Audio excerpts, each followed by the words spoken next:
रात अज्ञात बदमाशों ने हमला कर दिया। बदमाशों ने पत्थर और सरियों से सांसद की गाड़ी पर हमला किया। घटना के वक्त सांसद आरबीएम अस्पताल का निरीक्षण कर वापस अपने घर लौट रही थी। सांसद को रात में ही आरबीएम अस्पताल में भर्ती करवाया गया। घटना के दौरान सांसद की गाड़ी में सांसद के निजी सचिव और एक सुरक्षाकर्मी सवार थे। करीब आधा दर्जन से अधिक अज्ञात बदमाश स्कॉर्पियो में सवार होकर आए थे। पुलिस जाब्ता मौके पर पहुंचा और सांसद से हालात जाने और चारों तरफ नाकाबंदी करवाई गई, लेकिन अभी तक बदमाशों का कोई सुराग नहीं लगा है।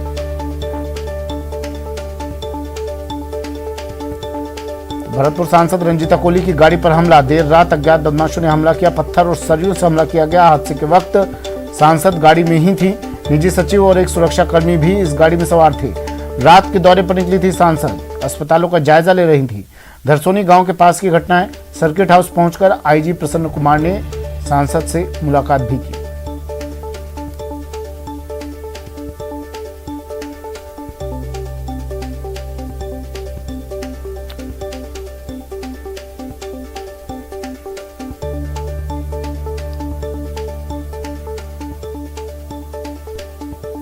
बाद में वो सीएससीओ का जायजा लेने जा रही थी, तो इस प्रकार एक सांसद पर हमला होना, रात को 12 बजे हमला हुआ है। किस तरह से घटनाक्रम पूरा हुआ, हमारे साथ सांसद मौजूद हैं, इनसे जानेंगे। मैडम, क्या हुआ था एक साथ जो अचानक जो हमला हुआ, क्या बता सकते हैं आप इसके बारे में? जिस तरीके से हम कल सुबह ही रूपबास क्षेत्र के बयाना क्षेत्र के दौरे पे थे और हम लोग करते करते रात को भरतपुर आए थे और रात को 9:30 के करीब हमने आरबीएम का निरीक्षण करा। उसके बाद खाना खाने के बाद हम लोगों ने सोचा कि एक बार हम वैर का निरीक्षण करते हैं और उस रास्ते पे हम देखते हैं कि अच्छे से जा रहे हैं और वहाँ पर एक गाड़ी तिरछी खड़ी हुई होती है और हमारे ऊपर हमला करती है। और हमला इस तरीके का था वो कि मेरे शीशे के ऊपर लोहे की छड़ी मारी गई थी, लेकिन वो शीशा इतने मजबूत थे वो नहीं टूटे। तो मैं समझती हूँ कि इस तरीके से अगर मेरे ऊपर हमला किया जा रहा है तो आम जन का क्या होगा। जिस तरह से मैडम आपके ऊपर हमला किया गया, आप एक जिले की जनप्रतिनिधि हैं, सांसद होने के नाते, सुरक्षा व्यवस्था को लेकर अब सवाल खड़े हो रहे हैं, तो आप कहाँ केंद्र सरकार में से मांग करेंगी, राज्य सरकार से मांग करेंगी? क्योंकि जिस तरह से एक महिला पर हमला होना। नहीं, जिस तरीके से अभी जो मेरा मानना है कि जनता के बीच में रहना है कोरोना महामारी में, तो हम लोग जनता के बीच में रह रहे हैं। बाकी के मैं यही कहना चाहती हूँ कि जनता की सुरक्षा को लेकर के कि जनता की सुरक्षा तो होनी चाहिए। बाकी के हाँ, और मैं ये नहीं कहना चाहती कि मेरे ऊपर या रंजिश से हुआ या क्या। नहीं, जिस तरह से मैम आप लगातार दौरा कर रही थी तो आपको धमकियां भी मिल रही थी कि जिस तरह से क्षेत्र में दौरा ना करें, तो उन धमकियों को लेकर के मतलब हमने कई बार देखा है कि धमकियां मिल रही थी आपको कि आप क्षेत्र में ना डोलें और क्षेत्र की जो समस्या है उनको ना, जिसका राज्य सरकार की जो भी कमियां थी उनको आप उजागर कर रही थी, लगातार धमकियां मिल रही थी। इस पर आपका क्या कहना है? नहीं, मेरा सिर्फ यही कहना है कि जनता के लिए आवाज़ उठाना अगर गलत है तो वो सरकार की बिल्कुल भूल है। मैं ना आज रुकी हूँ और ना कल रुकूंगी। और लगातार जो धमकियां मिल रही थी इस पर क्या कहना? हाँ, मुझे लगातार धमकियां मिलने के बावजूद भी मैं लगातार अपने जनता के बीच में रही हूँ और जनता के बीच में रहूँगी। जिसने भी ये हरकत करी है वो मैं सिर्फ इतना ही कहना चाहती हूँ, मैं ना आज डरती हूँ ना कल डरूँगी। तो देखिए, जिस तरह से लगातार सांसद है वो क्षेत्र में रह करके अपना काम कर रही थी, लगातार उनको धमकियां मिल रही थी कि वो क्षेत्र में ना घूमे।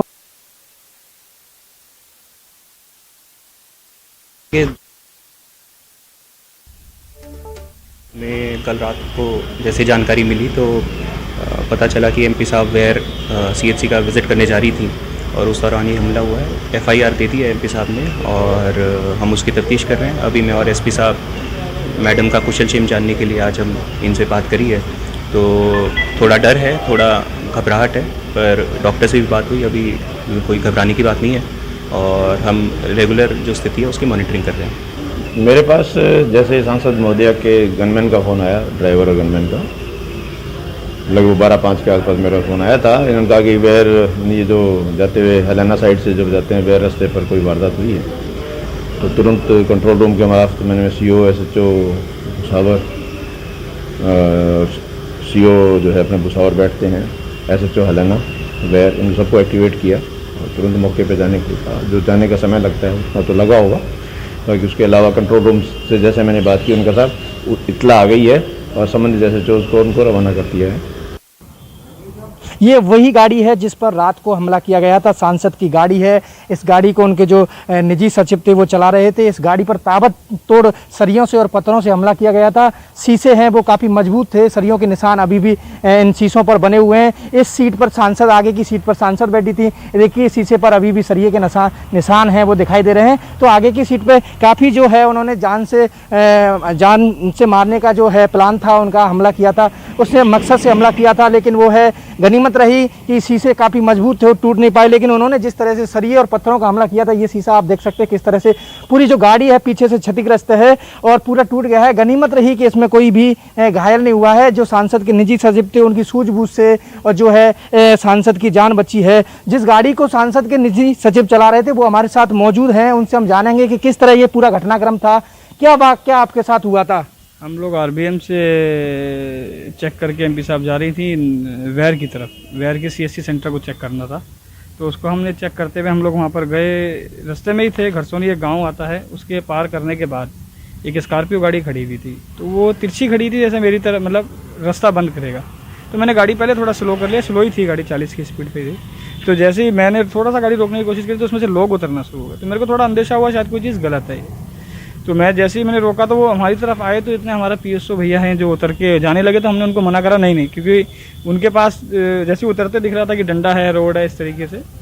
तो हमने वापसी गाड़ी बैक करने की कोशिश करी। बैक करने में जितनी देर मेरे को लगी इसको मोड़ने में, उस क्योंकि सिंगल रोड था तो मोड़ने में टाइम लगना था। तो उन्होंने आते ही दोनों तरफ दरवाजों में मारना शुरू करा, मेरी तरफ भी, एमपी साहब की तरफ भी, पीछे वाले शीशों में भी। लेकिन एक भी टचवुड कोई शीशा नहीं टूटा। तो उसके बाद हम लोग जैसे ही बैक करके मैं सीधा करा गाड़ी, तो सीधा करने के बाद वो तुरंत ही उन लोगों ने यहाँ एक पत्थर मारा, एक वो गिरा हुआ अंदर ही, और एक रोड अंदर घुसाई। जो एक और पीएस साहब थे उनके कान के वहाँ से निकलते हुए चली। तो देखिए किस तरह इस गाड़ी पर जो हमला किया है, अंदर से भी हम आपको गाड़ी ये दिखाएंगे कि किस तरह से, देखिए रोड है और ये जो पत्थर है ये पड़ा हुआ है। तो इस रात को ये हमला किया गया था। ये काफ़ी सरिया और काफ़ी जो हमें शीशे हैं वो भी बिखरे हुए पड़े हैं। और ये पूरा घटनाक्रम था, जिसके बाद से ही है जो पुलिस के आला अधिकारी हैं वो लगातार लगे हुए हैं। जिला कलेक्टर और पुलिस अधीक्षक हैं वो मौके के लिए रवाना हो चुके हैं। आईजी साहब हैं वो भी सांसद से कुशलक्षेम जानने के लिए अभी सर्किट हाउस पहुंचे हैं। तो इस पूरे घटनाक्रम में जो है वो लगातार उच्च अधिकारी हैं वो मॉनिटरिंग कर रहे हैं और जो भी आरोपी हैं उनको जल्द पकड़ने का खुलासा किया जाएगा। कैमरा पर्सन मनीष कुमार के साथ दीपक पुरी, न्यूज़ 18 भरतपुर।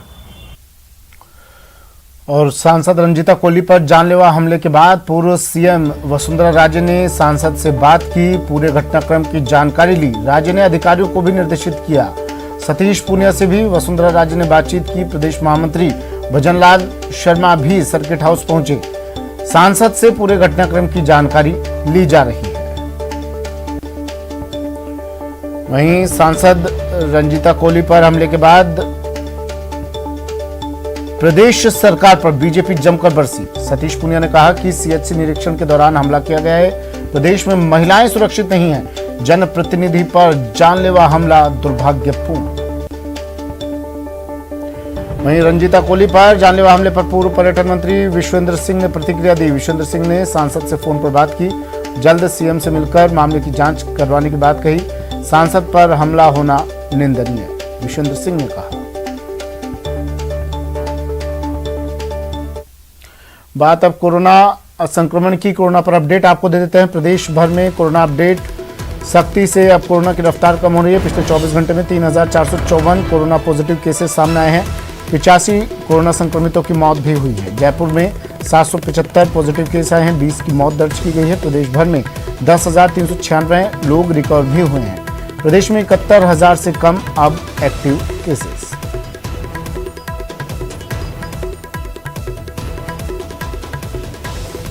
चलिए मेरे सहयोगी हमारे साथ जुड़ गए हैं, जयपुर से सौरभ गृहस्थी और जोधपुर से ललित सिंह। हर बार की तरह रोज की तरह आपको अपडेट दे देते हैं कोरोना पर, क्योंकि ये जानना जरूरी है कि सरकार की, प्रशासन की सख्ती क्या तस्वीर सामने ला रही है।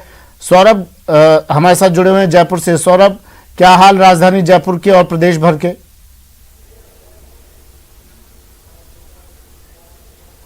देखिए, राजधानी जयपुर में पिछले एक सप्ताह में लगातार मामलों में गिरावट देखने को मिल रही है और अब धीरे धीरे जो स्थिति है वो कंट्रोल में होती हुई नज़र आ रही है, क्योंकि पिछले दिनों जिस प्रकार से जयपुर में जिस प्रकार के मामले आ रहे थे वो बहुत ज़्यादा बेचैन करने वाले थे। इस लिहाज से अब जाकर जो है वो स्थिति काफ़ी हद तक सुधरी है। एक्सपर्ट्स का कहना है कि अगला एक सप्ताह में प्रदेश में कोरोना जो है वो लगभग कंट्रोल में आ जाएगा। और मौतों की जहां तक बात है तो मौतें भी अब, क्योंकि काफ़ी दिनों बाद 100 से कम आंकड़ा जो है वो अब सामने आया है और यही संभावना व्यक्त की जा रही कि अब अगले सप्ताह तक जो है वो काफ़ी कंट्रोल जो है वो कोरोना हो जाएगा। और 1 जून के बाद राज्य सरकार अनलॉक को लेकर भी विचार कर सकती है, चूँकि कुछ जिलों में ही अब ज़्यादा संक्रमण देखने को मिल रहा है, बल्कि ज़्यादातर जिलों में जो है वो कोरोना काफ़ी हद तक कंट्रोल में आ चुका है। ऐसे में जिन जिन जिलों में कोरोना के जो नए मामले आने की दर जो है वो काफ़ी कम हो जाती है, तो उन्हीं तमाम इलाकों में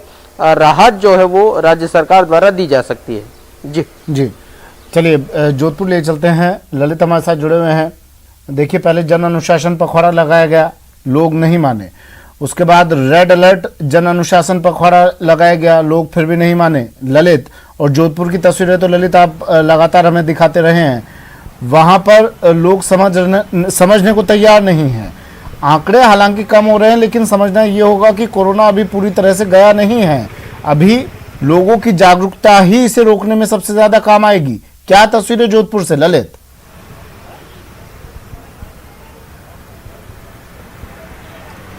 बिल्कुल सुमित, आपने सही कहा, लोगों की जागरूकता ही इन आंकड़ों पे लगाम ला सकती है, इस पे फुल स्टॉप लगा सकती है। लेकिन बहरहाल तस्वीर दूसरी है। लगातार आंकड़े तो कम हो रहे हैं, लेकिन जिस तरह से अभी भी 229 मरीज एक दिन में सामने आ रहे हैं, कहीं ना कहीं अभी भी सोचना होगा कि इसकी सख्ती का कड़ाई से पालन करना होगा, तभी आंकड़े उठते हैं। जहाँ तक तस्वीरों की बात करें, जोधपुर का ये पावटा चौराहा है, सबसे पॉश चौराहा है और यहाँ पर काफ़ी संख्या में गाड़ियाँ आप निकलते देख सकते हैं। तो ये जो फिलहाल गाड़ियाँ निकल रही है, हालांकि पुलिस मौके पर मौजूद है, चालान भी हो रहे हैं, पूछताछ भी हो रही है, सख्ती हो रही है, वही कारण है कि आंकड़ों में कमी आई है। लेकिन कहीं ना कहीं लगातार लापरवाही जारी है। ऐसे बहाने लोग ढूंढ के घर से निकलते हैं जैसे वो घूमने निकले हैं। तो निश्चित तौर पर गंभीरता दिखानी होगी। आंकड़ों में कमी अगर लानी है, अगर कोरोना पे काबू पाना है, तो लोगों को गंभीरता दिखानी होगी, ताकि ये संक्रमण पे जीत पाई जा सके। जो लगातार लड़ाई स्वास्थ्य महकमा और सरकार लड़ रही है, उस पर सच्चाई से जीत पाई जा सके। बिल्कुल, तो सख्ती से जीत पा सके, और इसके लिए जरूरत जन सहयोग की है, जन अभियान की है। प्रशासन लगातार कोशिशें कर रहा है, सरकार लगातार कोशिशें कर रही है। सौरभ, लॉकडाउन लगा दिया गया है और सख्ती भी और बढ़ा दी गई है, लॉकडाउन को भी और ज्यादा बढ़ा दिया गया है, लेकिन कोरोना की रफ्तार में कुछ तो ढील दिख रही है। अब जो सख्ती बढ़ाई गई थी, क्या कुछ खबरें ये भी आ रही थी, कुछ ऐसे इलाके जहां पर कोरोना केसेस अब कम हुए हैं, उनमें और छूट दी जा सकती है?